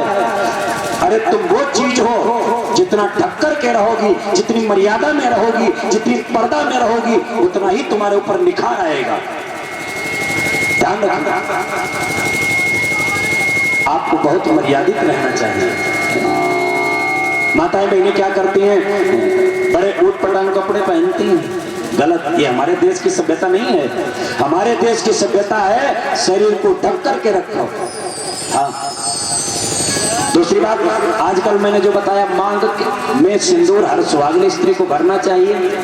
आजकल फैशन देखो, मांग भरी नहीं दिखाई पड़ेगी, वो पेंसिल एक आती है, पेंसिल साइड में थोड़ी रगड़ ली, बात खत्म। शिव पुराण में माता पार्वती कह कहती है भगवान भोलेनाथ से, भोले बाबा जो स्त्री अपनी मांग में जितना ज्यादा सिंदूर भरेगी उतना ही मैं उसका स्वाद की खुद रक्षा करूंगी। और एक बात याद रखना, जिस स्त्री के मांग में सिंदूर भरा हो गारंटी है उसके पति की कहीं आप कभी अकाल मृत्यु नहीं हो सकती है। प्रैक्टिकल करके देख लेना, भले चोट लग जाए, भले एक्सीडेंट हो जाए, लेकिन सुहाग तुम्हारा नहीं जाएगा जब तक तुम्हारी मांग में सिंदूर स्थापित है। यमराज की हिम्मत नहीं जो सुहाग स्त्री का सुहाग छीन ले। इसलिए पेंसिल चलाना बंद करो, मांग भरो ठीक से। बड़े सौभाग्य की बात है, बड़े सौभाग्य से मांग में सिंदूर भरने को मिलता है। तीसरी बात, बाल खुले हुए नहीं रखने चाहिए माताओं बहनों को। पहला नुकसान तो ये है जो स्त्री बाल खुले हुए रखती है ना उसके भोजन में केस जरूर निकलते हैं थोड़े बहुत एक आध, इसलिए बाल बांध के रखो। नुकसान क्या है, जिस घर में स्त्री बाल खोल करके रहती है उस घर में हर समय कोई न कोई कलह मची रहती है, गारंटी इस बात की है। लंका में सीता ने बाल खोले, लंका का विनाश हुआ। हस्तिनापुर में द्रौपदी ने बाल खोले, हस्तिनापुर का विनाश हुआ। मथुरा में देवकी ने बाल खोले, मथुरा का विनाश हुआ। अब तुम रोज बाल खोल करके घूमोगे तुम्हारा क्या होगा? इसलिए बाल बांध करके रखो, मर्यादा में रखो। माताएं बहनें कहती हो कि पंडित जी क्या सारे बाउंडेशन प्रतिबंध हमारे ऊपर हैं? आप एक बार भी टारगेट करके भाइयों को नहीं कहते हो कि तुम भी ऐसा किया करो? देखो बुरा लगता होगा आप लोगों को कि पंडित जी सब हमें टारगेट करके बात कर रहे हैं, बुरा लगता है ना? नहीं लगता? कोई कह रहा हाँ लगता है। अच्छा बुरा लगता है तो हमारा क्या कर लोगे? बोलो भाई, हम परदेश में कल अपने घर चले जाएंगे, क्या कर लोगे? बात अच्छी बता के जाऊंगा। कभी भी खुले बाल नहीं रखना चाहिए। माताएं बड़ी नाराज होती होंगी, पंडित जी जब से बैठे तब से हम ही को बराबर। देखो एक बात बताएं, आप लोगों ने देखा होगा फरीदपुर मार्केट में जाना किराने की दुकान पर, और किराने की दुकान पे देखना जब दुकानदार सुबह को काउंटर सजाता है ना तो बढ़िया बढ़िया काजू पिस्ता बादाम मुनक्का छुआरे अखरोट आदि आदि के डिब्बे, बढ़िया मिठाई के डिब्बे सामने लगाता है कि नहीं? और बाद में जब शाम को दुकान बंद करता है तो वो डिब्बे उठा करके अंदर रख देता है, गोलक उठा के अंदर रख देता है, रखता है कि नहीं? तब शटर गिरा के। अच्छा आप लोगों ने देखा होगा उसी दुकान पर गेट के बाहर गिरुआ के बोरे और नमक के बोरे पड़े रहते हैं, पड़े होते हैं। किसी दुकानदार को नमक के बोरे उठा के भीतर रख के दुकान बंद करते देखा है? नमक के बोरे ऐसे पड़े रहते हैं, काजू पिस्ता बादाम अंदर रख दिए जाते हैं। तुम सब हो काजू पिस्ता बादाम और हम सब हैं नमक के बोरा। हाँ, हमको कोई, हमारा कोई तलाशी नहीं, हम कहीं पड़े रहे, हम तो नमक के बोरा गिरुआ के बोरा कहीं पड़े रहे, कोई तलाशी नहीं। और तुम सब काजू पिस्ता बादाम के डिब्बे हो, तुम कीमती चीज हो, तुम हमारी आन बान शान हो। अगर तुम सुरक्षित हो तो हम छाती उठा करके सिर उठा करके गौर से कह पाएंगे, गर्व से कह पाएंगे ये हमारी बहन जा रही, ये हमारी माँ जा रही, ये हमारी बेटी जा रही है। और जिस दिन तुमने कलंक पोत लिया अपने मुख पर, तुम कलंकित हो गई, उससे पहले मुझे अपनी आत्महत्या करनी पड़ेगी। बोलो भाई, इसलिए तुम संभल करके रहो। तुम जितना संभल के रहोगे उतने ही हम सिर उठा करके चलेंगे। एक बार एक बहन सिर झुका करके चलती थी, एक लड़की थी वो सिर झुका करके चलती थी हर समय, कभी नजर ऊपर को नहीं करके चलती थी। तो एक लड़के ने पूछ दिया उससे, बोले बहन एक बात बताओ तुम नजर झुका करके क्यों चलती हो? उस लड़की ने जो जवाब दिया, अगर जवाब अच्छा लगे तो एक बार उस बहन के लिए ताली जरूर बजाना, अगर अच्छा लगे तो। लड़के ने पूछा तुम नजर झुका करके क्यों चलती हो? लड़की ने कहा भैया मैं इसलिए नजर झुका करके चलती हूँ ताकि मेरे बाप और मेरे भाई नजर उठा करके चल सके, क्योंकि जिस दिन मैं नजर उठाऊंगी उनको नजर झुकानी पड़ जाएगी। जिस दिन तुम असुरक्षित हो जाओगी उस समय मुझे आत्मदाह करना पड़ेगा। इसलिए तुमको सुरक्षित रखना मेरा धर्म है और तुम्हें सुरक्षित रहना तुम्हारा धर्म है। समझाना चाहिए, इसलिए तुमको ज्यादा समझाने का प्रयास कर रहे हैं, ताकि इनका तो कोई भरोसा नहीं, कुछ भी करो, इनका तो ऑल इंडिया परमिट है। बोले वृंदावन बिहारी लाल की जय। स्वच्छंद नहीं हो, अभी तुमको भी सुनाएंगे कुछ न कुछ। हाँ, ऐसा नहीं कि पंडित जी ने हमको तो परमिट ही बना के दे दिया, हम कुछ भी करें, नहीं ऐसा कुछ नहीं। अभी तुमको भी क्लास लेंगे तुम्हारी हम। तो महाराज घूंघट लगाए चली जा रही। भगवान ने क्या किया, एक ग्वाल बाल को बुलाया, एक नहीं इधर ग्वाल बाल आया, कन्हैया ने उसका पकड़ा हाथ और गोपी को पकड़ा दिया, अपना हाथ छुड़ाया, महाराज भाग गए। घर पहुंचे, मैया से कहा मैया मुझे माखन रोटी लाओ, बहुत तेज भूख लगी। मैया ने माखन रोटी दे दी, कन्हैया ने खाना शुरू कर दिया। अब गोपी पकड़े लिए जा रहे, खींचती हुई कन्हैया को, दूर से चिल्लाई, ए सुधा तुम राजरानी हो, इसका मतलब ये नहीं तुम्हारा कन्हैया घर में जाकर के माखन की चोरी करे, और जब लेना लेकर के आते हैं तब तुम मानती नहीं। देख तेरे कन्हैया को आज मैं पकड़ करके लाई हूँ। ये सुधा ने कहा ये बाबरी हो गई क्या, हमारा कन्हैया घर में माखन रोटी खा रहा है, ये कह रही मैं पकड़ के लाई। अरे जरा हम भी तो देखें किसे पकड़ के लाई है। अब मैया निकली बाहर, कहाँ है मेरा कन्हैया? गोपी ने पकड़ के खींच किया, चेहरा तेरा कन्हैया, देख यही तो है ना। मैया मुस्कुराई, अरे बाबरी जरा अपना घूंघटा उठा के तो देख किसे पकड़ के लाई है। और जो महाराज घूंघटा उठा के उसने देखा, अपने पति का हाथ पकड़ खड़ी बेचारी, चपाती लगाई पीठ के ऊपर। बुद्धू चंद रास्ते में नहीं बता पाया हम तुम्हारे हस्बैंड चल रहे हैं, कानों खाना कटा दी हमारी ला करके। भगवान निकले मुस्कुराते हुए, देख लिया मैया चोरी करें इनके ससुर, चोरी करें इनके जेठ, चोरी करें इनके पति, और नाम कन्हैया का बदनाम। यशोदा ने कहा बस बहुत मजाक हो गया, अभी तक मैं अपने लाला को दबाती रही, तराशती रही, दोष देती रही, लेकिन मैं समझ गई तुम हमारे लाला को दोष लगा रही हो, कलंकित कर रही हो, बदनाम कर रही हो। मैं अब कन्हैया को तेरे घर नहीं जाने दूंगी, प्रतिबंध लगा दिया, दिन में कन्हैया नहीं जाएगा, कहीं नहीं जाएगा। अब गोपिकाओं को बड़ा कष्ट हुआ, क्योंकि दिन में जब तक देख नहीं लेती कन्हैया को तब तक महाराज चैन नहीं पड़ता। एक गोपी तो इतनी बाबरी हो गई, बोले कौन सा बहाना करके मैया के यहाँ जाएं देखने के लिए कन्हैया को, और देखेंगे नहीं तब तक मन भरेगा नहीं। तो महाराज पहुंची मैया के पास, मैया हाँ हमारे यहाँ गैया तो है नहीं, यहाँ बताओ। बोले आज त्योहार है, थोड़ा गोबर ले लूं गैया का। हाँ ले ले बाबरी, इसमें कौन सी पूछने की बात, तमाम गोबर पड़ा है, ले जा। अब महाराज गोबर भर रही है अपने टोकरी में, गोबर भरती जा रहे हो, कन्हैया को तेरे से नजर से देखती जा रही। अरे कन्हैया को देखने के लिए ही गोबर लेने आई थी। महाराज गोबर ज्यादा भर गया, भरते भरते सुध हो गई तो ज्यादा भर गया, अब उठाए नहीं उठ रहा है। तो कन्हैया को बुलाया, कन्हैया जरा इधर आ, मेरा उठा दे टोकरी को। तो कन्हैया ने आकर के टोकरी उठाई। इतने करीब से गोपी ने कन्हैया को पहली बार देखा था। सो महाराज देखती रही, बाबरी हो गई। महाराज लेकर के टोकरी घर में डाली आई, और फिर मन नहीं माना कि फिर देखिए चल करके। सो फिर आगे टोकरी लेकर के, मैया क्या फिर दोबारा ले जाऊं? अरे बाबरी इसमें पूछने की क्या बात, जितना सब जरूरत हो सब ले जा। दोबारा फिर टोकरी भर ली। कन्हैया ने कहा सुन, एक बार तूने मांगा था मैया से गोबर, एक बार ले जा, चुकी दोबारा काहे को भर रही? गोपी ने कहा देख कन्हैया मुझे गोबर भर लेने दे, मुझे काम है इससे। और तू एक काम कर, जितने मैं टोकरी भर के ले जाऊंगी उतने ही माखन के लौंदे तुझे खिलाऊंगी।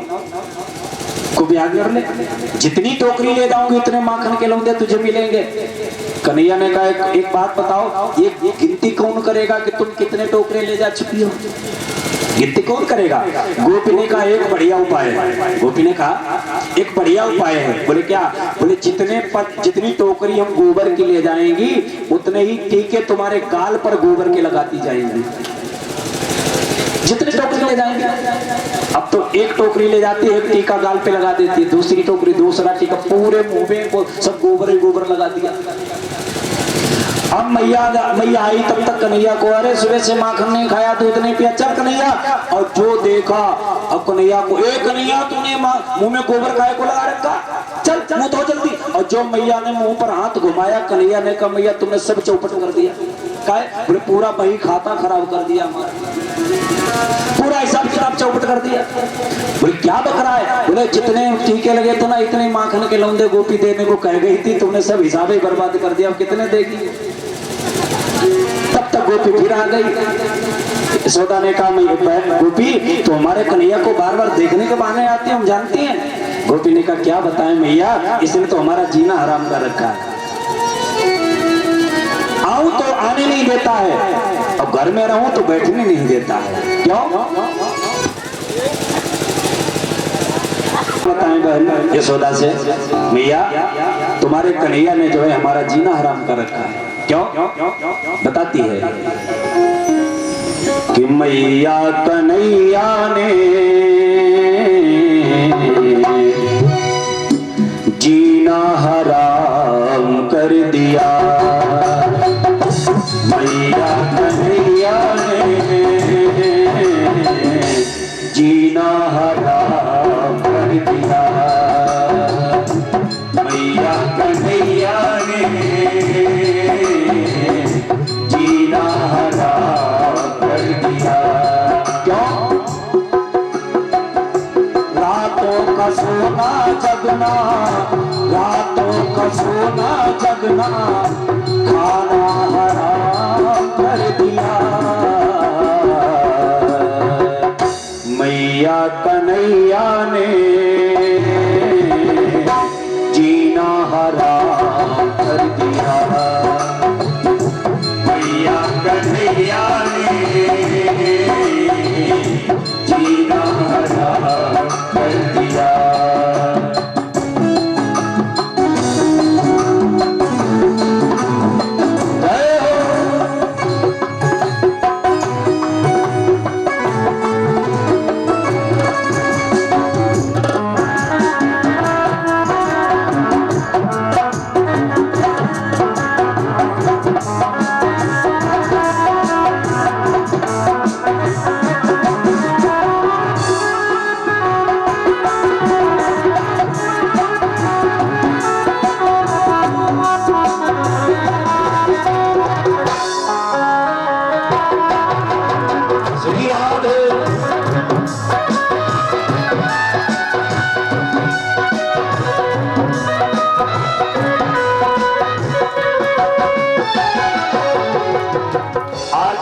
समस्त ब्रजवासियों को बड़ा आनंद भगवान प्रदान करते हैं।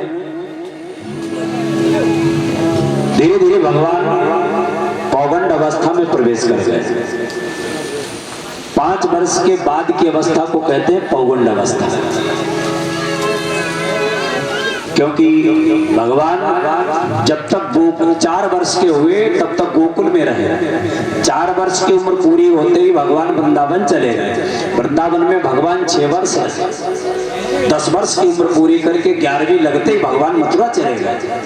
मथुरा में भगवान 14 वर्ष रहे। 14-11 कितने? 25। क्या बात है, बड़ा अच्छी बात। 14-11-25 25 वर्ष की उम्र पूरी करने पर भगवान द्वारिकापुरी चले गए। द्वारिकापुरी में 100 वर्ष तक रहे। 125 वर्ष उम्र पूरी करने के बाद भगवान परमधाम को गए। ये भगवान का समय सारणी है, कहां पर कितने दिन रुके। सो महाराज आज भगवान 5 वर्ष के हो गए। एक दिन भगवान ने कहा मैया, बोले हाँ, बोले अब मेरा मन अकेले घर में नहीं लगता है। अब एक काम कर, तो छोटे छोटे बछड़ों को चराने की मुझे आज्ञा दे। तो मैया ने क्या किया, पंडित जी को बुलाया और मुहूर्त निकलवाया गौचार का। तो मुहूर्त निकला है कार्तिक शुक्ल पक्ष अष्टमी। मुहूर्त निकला है कार्तिक शुक्ल पक्ष अष्टमी, जिसे गोपाष्टमी कहते हैं। इसी दिन स्वर्ग को समुद्र मंथन से कामधेनु गाय का प्राकट्य हुआ था। इसलिए महाराज आज गोपाष्टमी को भगवान ने गौचारण शुरू किया है। देखो, इस गोपाष्टमी पर हम लोगों को गाय का पूजन करना चाहिए। हम सनातनी हैं, सनातन धर्म के हैं, तो हमारे सनातन धर्म में 33 कोटि देवता बताए गए। 33 कोटि मतलब 33 प्रकार के देवता हैं। तो और वो 33 प्रकार के देवता जो है वो महाराज गाय के अंदर विद्यमान है। इसलिए हम लोगों को गोपाष्टमी को गाय का पूजन करना चाहिए। हम लोग 33 प्रकार के देवताओं का नाम भी नहीं जानते होंगे जो उनका पूजन कर सके। सबसे बढ़िया सरल उपाय है, गाय का पूजन करिए। गाय को भोजन दीजिए, गाय की आरती करिए, गाय की परिक्रमा करो। सारा फल मिलता है, सब देवताओं के भोजन का फल मिलता है। माताओं से निवेदन है, जब भी भोजन बनाएं तो भोजन बनाते समय पहली रोटी गाय के लिए जरूर बनाएं। गाय के लिए, अच्छा कितनी माताएं गाय को रोटी खिलाती हैं, जरा हाथ उठाओ। बहुत बढ़िया। अब कोई कोई कहती होंगे हमारे गाय नहीं, अरे योगी बाबा की ऐसी कृपा हुई है, गाय घर घर, गाय रोड पे, गाय गली में। अरे एक दिन हमने देखा गाय दुकान में बैठी। गाय तो हर जगह विद्यमान है। अच्छा कुछ माताएं क्या करती हैं, हमने माताओं को देखा है करते हुए, पूरे घर के लिए तो रोटी इतनी इतनी मोटी बनाएंगी, खूब बड़ी बड़ी, और गाय के लिए फुल्कियां बहुत छोटी सी। गाय कहीं ज्यादा पेट में हो जाए, देखा होगा है ना। गाय के लिए रोटी बनेगी पहले वो बहुत छोटी, बढ़िया छोटी गोल गोल। गाय को चींटी है, अरे गाय के लिए तो सबसे बड़ी बनाओ तुम भाई, लेकिन गाय के लिए इतनी छोटी सी चंदिया बना के खिला, बात करता। अच्छा तुम्हें कोई भूखा में इतनी बड़ी चंदिया खिला तो गाली दोगी ना, इसलिए बड़ी सी रोटी बनाओ वो बढ़िया, और जो भी तुम्हारे पकवान बने हो उनको सबको लगा करके गाय को खिलाओ। देखो माताओं से निवेदन है, किचन में 3 रोटियां फालतू बनाओ। किचन में केवल तुम्हारे पति पुत्र और तुम्हारी अधिकार नहीं है, सबका अधिकार है। किसका किसका अधिकार है? नंबर 1, पहली रोटी आप गाय को खिलाओ, पहली रोटी गाय को खिलाओ। 1 रोटी कुत्ते के लिए बनाओ, कुत्ते को डालो, और 1 रोटी तोड़ करके रोज छत पे डाल दिया करो। करती हो आप लोग ऐसा? नहीं करती हो? किया करो, इससे लाभ होता है। क्यों? गाय को इसलिए रोटी खिलाई जाती है क्योंकि गाय के अंदर 33 करोड़ देवताओं का निवास है, 33 करोड़ देवताओं का निवास है, तुम्हें फल मिलेगा। कुत्ते को इसलिए रोटी खिलाई जाती है क्योंकि स्वान बलि जरूर दी जाती है। जिस घर से कुत्ते को रोटी मिलती है उस घर में कभी दरिद्रता नहीं आती है, रोग नहीं आता है। करके देख लेना। बड़े बड़े ज्योतिषाचार्य कहते हैं तुम्हारे राहु गड़बड़ है, इसलिए कुत्ते को रोटी डालो, तुम्हारे राहु ठीक हो जाएंगे। इसलिए कुत्ते को रोटी, आवारा कुत्ते को, पले हुए को तो खिलाती है वो अलग की बात है, आवारा कुत्ते को जिसका कोई संरक्षक नहीं है उस कुत्ते को रोटी खिलाओ, उससे तुम्हारे घर में रोग नहीं आएगा, ठीक है, तरक्की होती रहेगी। अब छत पे रोटी क्यों डाली जाती है? ये रोटी जो है पितरों के लिए डाली जाती है, जो तुम्हारे पितर हैं, पूर्वज हैं, उनके लिए रोटी डाली जाती है, जिन्हें कौवे आदि खाए जाते हैं, पितर तुम्हारे संतृप्त होते हैं। इसलिए तुमको जो है क्या करना है, 3 रोटी ज्यादा बनानी है। पहली रोटी गाय को, दूसरी बीच से किसी कुत्ते को, और 1 रोटी आखिरी जो बचे, बीच की नहीं, आखिरी रोटी बचे वो तोड़ के छत पे डालना। लेकिन माताएं बहुत बुद्धिमान है। माताएं क्या करती है, पहली रोटी बनाई पतिदेव को खिलाई। गाय, इनको गाय बनाना है ना, बेचारे गाय बन गए। अब जो कहते हैं भाई गाय नहीं बनेंगे तो उंगली के इशारे पर नचेंगे कैसे? हैं? नचते हो कि नहीं? नचते हो? बिल्कुल नचते हो। दूसरे छोड़ो, हम खुद नचते हैं भैया। हाँ, हमारी पंडितानी अगर फोन करके कह दें कि फटाफट घर आ जाओ, कथा था छोड़ो, तो हमारी हिम्मत नहीं, हम कथा करते रह जाए भैया। हम गोलू से कहेंगे तुम कथा कर दो, जा रहे घर, पंडितानी का फोन आ गया, डरना पड़ता है। अब एक बात बताएं, डरते रहो, बढ़िया है, किसी में भलाई है, और नहीं तो फिर इनको नहीं डरोगे तो फिर बाहर वालों को डरना पड़ेगा। वो 4 डंडे भी लगाएंगे और तुम्हें डरवाएंगे भी, पैसा भी लेंगे, क्योंकि हर जगह पर 111 नंबर लागू हो गया है, कहीं भी डायल कर सकते। तो कहने का भाव, गाय को पहली रोटी खिलाया करो, ना कि अपने पति को, ठीक है? आज से पहली रोटी पति को खिलानी बंद करो। तुम लोग खाना भी नहीं पहली रोटी, नहीं तो गाय की तरह पूंछ हिलाते रह जाओगे, हम नहीं जानते। तो बताना हमारा काम, करना तुम्हारा काम है। बोले वृंदावन बिहारी लाल की। और मिट्टी खाई है लाला ने, मिट्टी खाई है, मिट्टी खाई है लाला ने, मिट्टी खाई है, मिट्टी खाई है लाला ने, मिट्टी खाई है।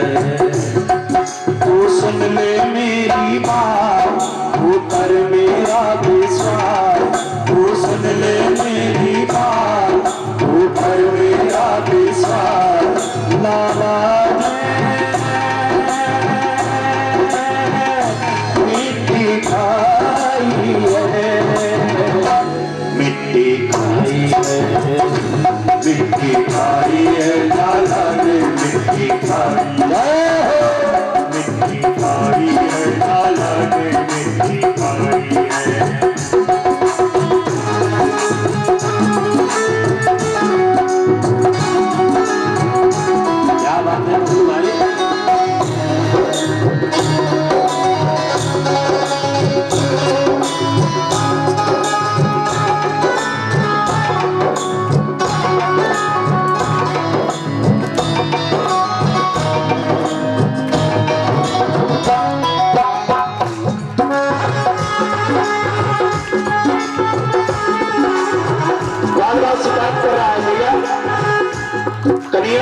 खाइए, कैसे खाइए? अद्भुत खेल सखन संग खेलो, अद्भुत खेल सखन संग खेलो, छोटो सोमा टीको खेलो, छोटो सोमा टीको खेलो, तुरंत सामने मुख में मेलो, तुरंत सामने मुख में मेलो, जाने घटक घटक घटकाई, मिट्टी खाई है, मिट्टी खाई है, लाला ने मिट्टी खाई है, मिट्टी खाई है, लाला ने मिट्टी खाई है। तो सुन ले मेरी बात, वो कर मेरा विश्वास, वो सुन ले मेरी बात, वो कर मेरा विश्वास, लाला ने मिट्टी खाई है, मिट्टी खाई है, लाला ने मिट्टी खाई है, मिट्टी खाई है, लाला ने मिट्टी खाई है, मिट्टी खाई है, लाला ने मिट्टी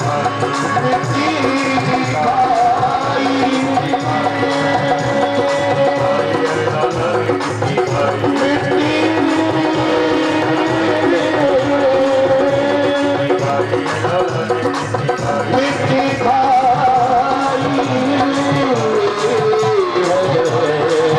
मिट्टी खाई दिखाई है, लाला ने दिखाई है, दिखाई है, लाला ने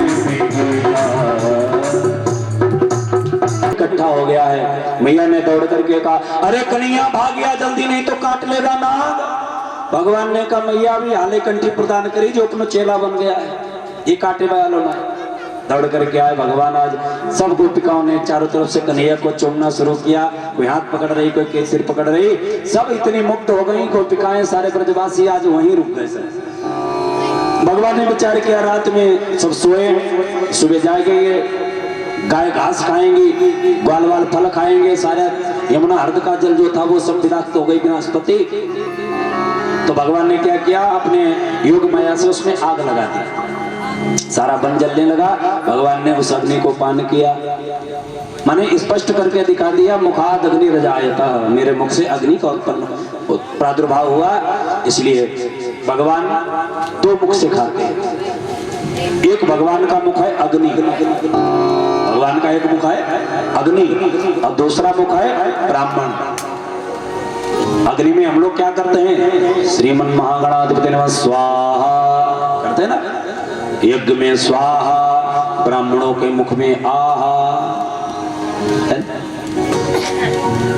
यज्ञ में हम लोग जब स्वाहा करते हैं तो भगवान बड़े खुश होते हैं, और ब्राह्मण जब खा करके मालपुआ चकाचक, और जब डकार लेता है ना तो एकदम आहा जब करता है। आज प्रधान जी के यहाँ गए थे, आज गए थे, कल गए थे, आज गए थे, आज गए थे। हे भगवान क्या चकाचक व्यवस्था, बढ़िया पकौड़ी ले, केला ले, मिर्च ले, रबड़ी ले। अरे हमने कहा तो सब जलवा ही जलवा, रबड़ी खूब खाई चकाचक। प्रधान जी ने बढ़िया दक्षिणा भी मिली। तो जब ब्राह्मण खा पी करके आंगन में खड़े होकर के कहता, पेट पर हाथ फिरा करके आहा, तो भगवान कहते हैं अब सारी संपदा हम इसको लुटा देंगे। तो यज्ञ में स्वाहा, ब्राह्मण के मुख में आहा। भगवान कहते हैं ये दोनों यज्ञ हमारे ही हैं। तो भगवान ने अग्नि को पान किया। अब भगवान जब से काले नौ को रमणक द्वीप भेज करके वापस आए हैं, तब से क्या हुआ, युवतियां जो हैं, हेमंत का महीना लगा, हेमंत के प्रथम मास का महीना है, हेमंत का प्रथम महीना जो है वो कुंवर का होता है। हेमंत ऋतु का पहला महीना कुंवर का महीना होता है। हेमंते प्रथमे मासे नंद ब्रज कुमारिका चेरुरविष्यन्जानाम कात्यायनी अर्चनमृतम। गोपिकाओं ने क्या किया, नंगन स्नान जाकर के यमुना जी में शुरू किया। नंगन स्नान करती हैं, और स्नान करने के बाद बालू की कात्यायनी देवी की मूर्ति बनाती है, और मूर्ति बना करके निवेदन करती हैं कात्यायनी महामाये महायोगिन्धेश्वरी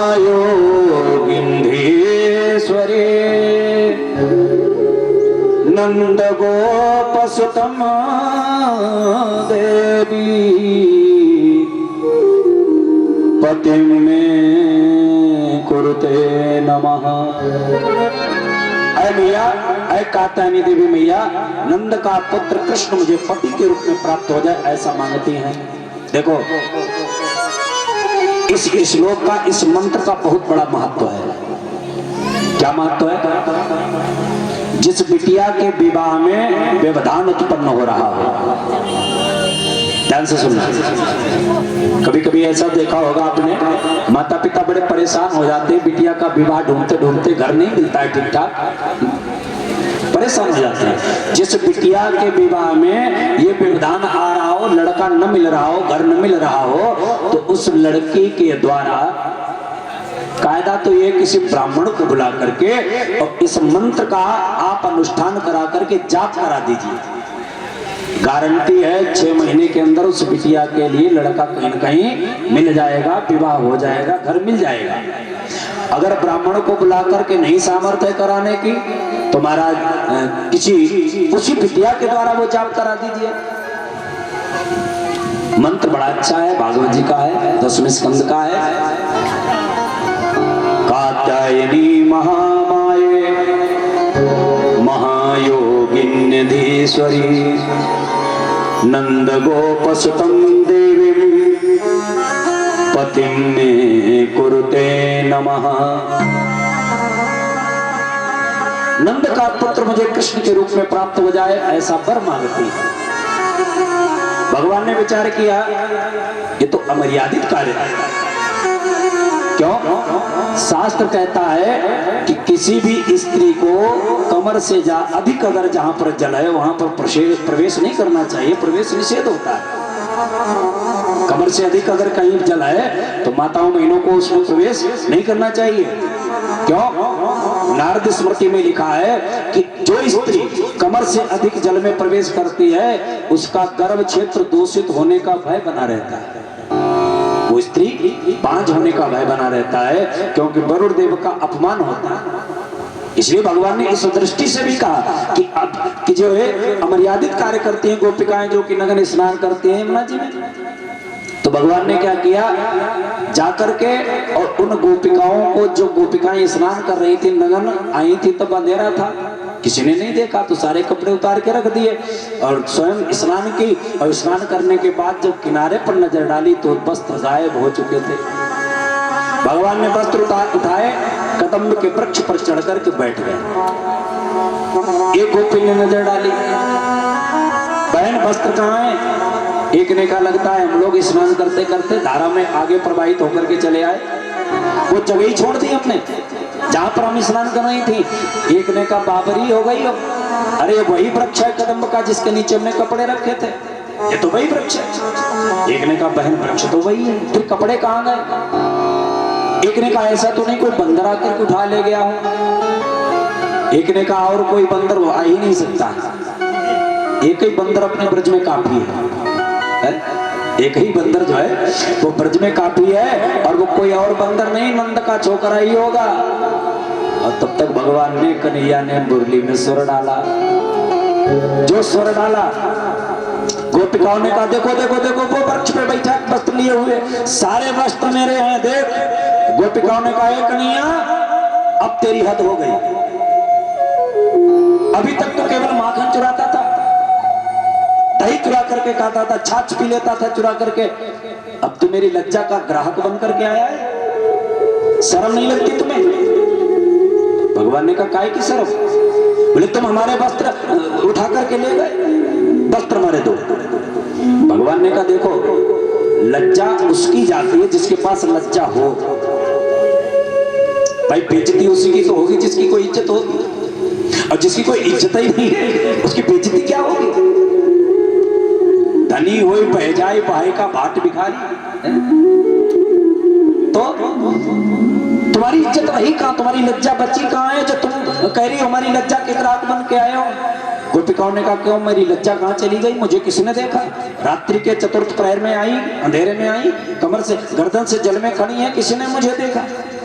भगवान ने कहा कहो तो एक बताएं और कहो तो 10 बताएं जिन्होंने तुम्हें देखा है। महाराज जी की बताओ। बोले महाराज सुनो सुनो सुनो, किसने तुम्हें देखा है? कि इस जल का स्वामी वरुण देव, पहला है जिसने तुम्हें देखा है। इस जल का स्वामी वरुण देव, क्या नहीं निहारे रहा तुमको?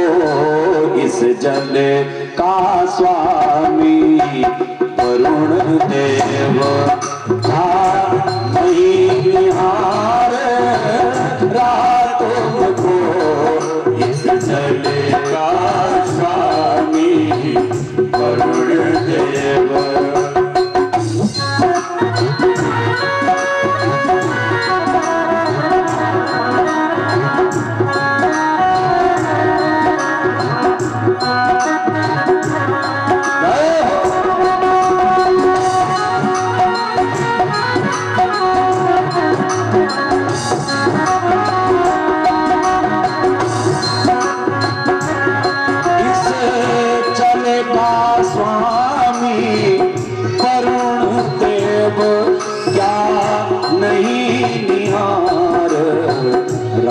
तुमको इस जल का स्वामी वरुण देव, क्या नहीं निहार रहा तुमको? और जब पाप कर रही हो तब तो, जब पाप कर रही हो तब तो आपाधिकार रहा तुमको। जब पाप कर रही हो तब। गोपिकाओं को भगवान ने बहुत समझाया। अंत में गोपिकाओं ने कहा कन्हैया या तो मेरे वस्त्र कमर से जल में खड़ी है, गर्दन से जल में निर्वस्त्र हैं। भगवान ने कहा जैसे प्रवेश किया वैसे निकल के आ जाओ, जब तक निकलोगे नहीं तब तक हम देने वाले नहीं।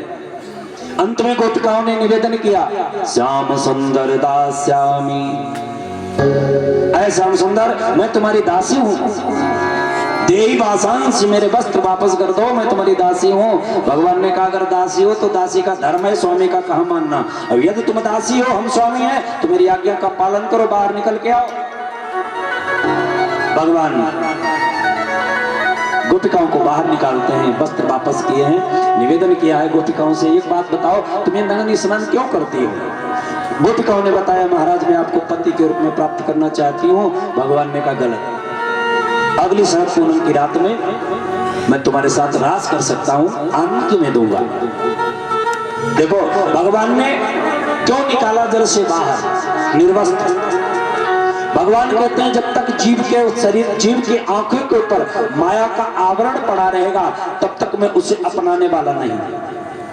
जब तक ये वस्त्र रूपी माया का आवरण पड़ा रहेगा जीव के ऊपर तब तक मैं उसे अपनाने वाला नहीं, तब तक वो हमारी रास में आने का अधिकारी नहीं है। और जिस दिन आवरण हट जाएगा, भेद हट जाएगा, पक्षपात हट जाएगा, भगवान कहते हैं उसी दिन हम स्वीकार कर लेंगे। इसलिए वस्त्र हरण का मतलब माया का आवरण हर करके ज्ञान का वस्त्र उन्हें दोबारा प्रदान किया है।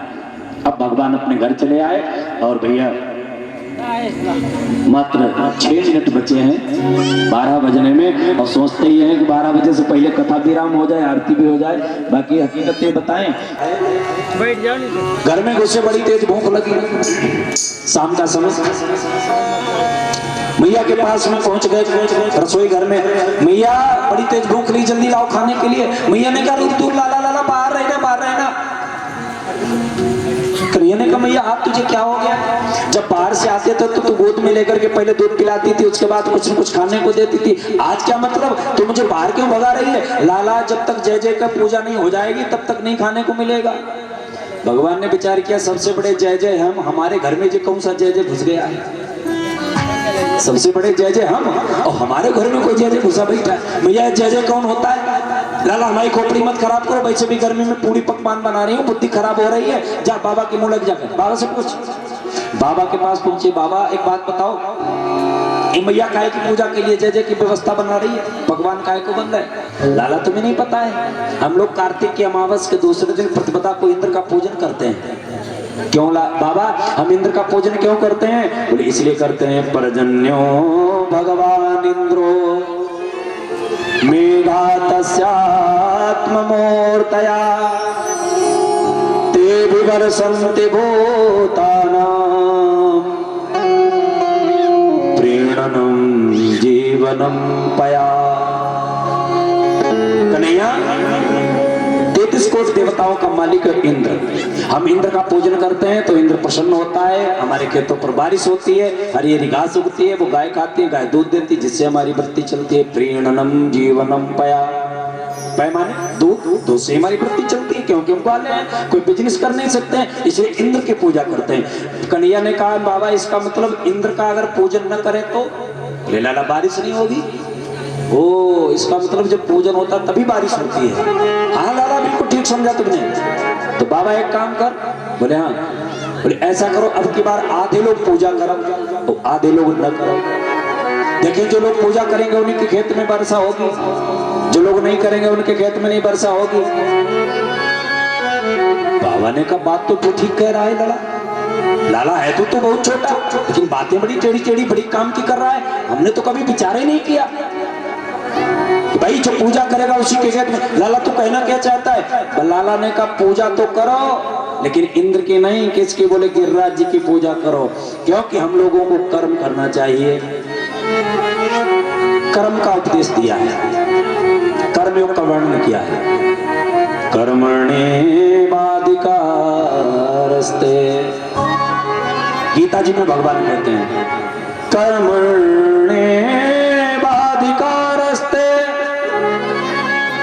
मां फलेषु कदाचन। जीव से कहा है भगवान ने तो कर्म कर, भगवान भी बाबानंद से कहते हैं कर्मण जायते जंतो कर्मणैव विलीयते सुखम दुःखम भयं क्षेमं कर्मणैव विपद्यते। बाबा कर्म करो, हमें कर्म करना चाहिए, भाग्य के अधीन नहीं रहना चाहिए। कादर मन को एक आधारा दैव दैव आलसी पुकारा। आलसी लोग भाग्य के अधीन रहते हैं। देखो एक बात बताएं, भाग्य के अधीन रहने वालों को उतना ही मिलता है जितना कर्म करने वाले छोड़ जाते हैं। बाबानंद को समझा करके छकड़ों में सामान भरा, सब जाकर के गिरिराज जी के पास पहुंच गए। गिरिराज जी के पास जाकर के बोले सबसे पहले स्नान कराओ। स्नान कराने के लिए महाराज जल भर करके लाते हैं। सुबह से पूजन स्नान में नंबर लगा, शाम के 7:40 हो गए, नाखून तक गीला नहीं हुआ, क्योंकि 7 कोस का देवता है। लाला एक काम कर, बोले हाँ, बोले हम तेरे देवता का पूजन नहीं कर पाएंगे। क्यों? सुबह से स्नान करा रहे, नाखून तक गीला नहीं हुआ। बोले तुम चाहते क्या? बोले मानसी गंगा, यहाँ गंगा जी प्रकट हो जाए। मानसी गंगा का प्रकट किया। बोलिए मानसी गंगा मैया की। भैया आप लोग 2 मिनट रुक जाओ, बस आरती होने वाली है, प्रसाद लेकर के जाएं। मात्र 2 मिनट में आरती, प्रसाद लेकर के जाएं। प्रसाद को छोड़ करके न जाएं, क्योंकि कलावती कन्या प्रसाद छोड़ करके पति के दर्शन को पधारती है। सत्यनारायण की कथा में आप लोगों ने सुना होगा।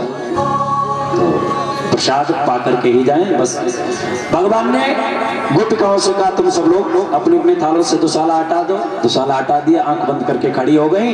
भगवान एक रूप में प्रकट है। कहां? बोले गोपिकाओं के पास में। दूसरे स्वरूप में भगवान पहुंच गए। कहा? गिरिराज जी के अंदर। एक एक करके थाल जो है गिरिराज जी के मुंह में प्रवेश करने लगी। बोलिए गिरधारी भगवान की। भैया पूजन करा दो। देखिए हमारे सबसे पहले